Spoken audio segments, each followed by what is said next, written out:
Saudara dan saudari yang terkasih, saat kita mempunyai waktu tidur pada malam hari atau istirahat yang cukup, umumnya kita bangun dengan lebih segar, lebih bersemangat, dan lebih mempunyai energi.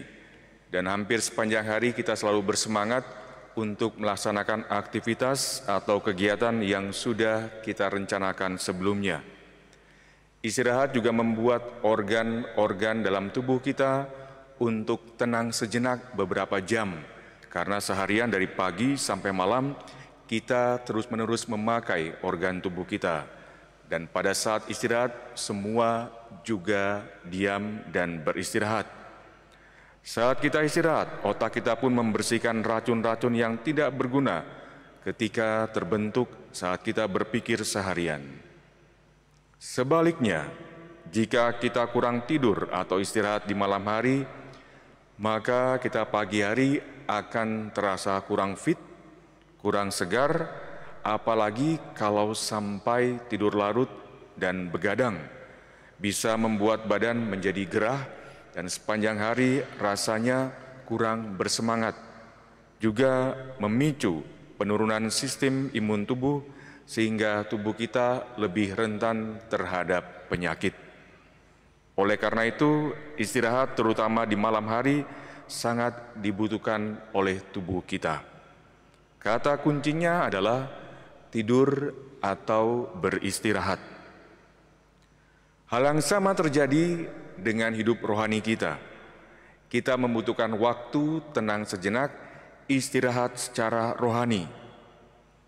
Mungkin sebagian dari kita mengartikannya sebagai waktu pribadi sejenak bersama Tuhan.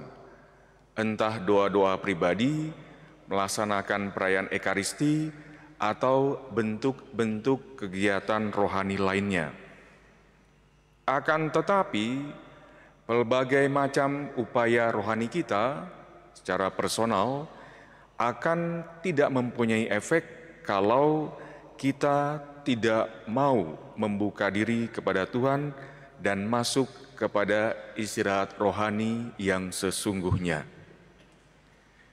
Saudara dan saudari yang terkasih, ajakan Yesus pada hari ini, marilah kepadaku semua yang letih lesu dan berbeban berat, aku akan memberikan kelegaan kepadamu.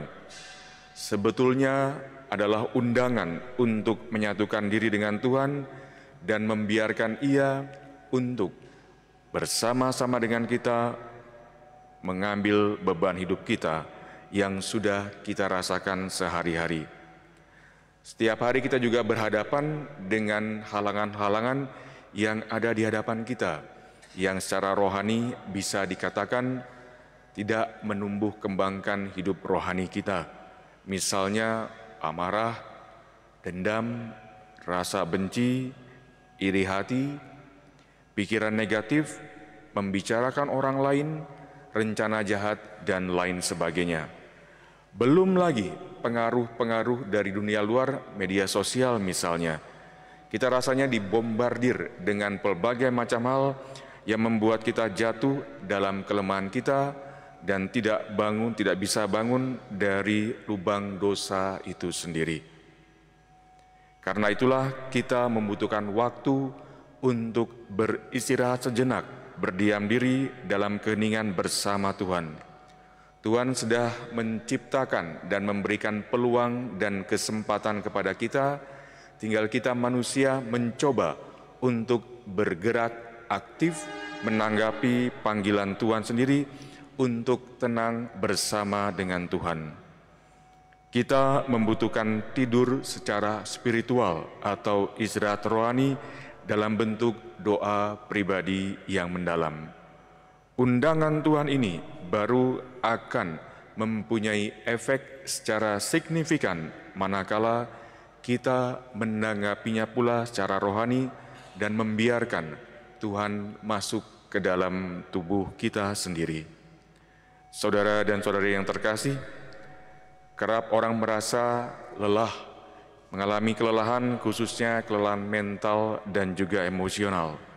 Bentuk kelelahan seperti ini sebenarnya adalah bentuk kelelahan secara spiritual yang juga memerlukan pengobatan secara spiritual pula.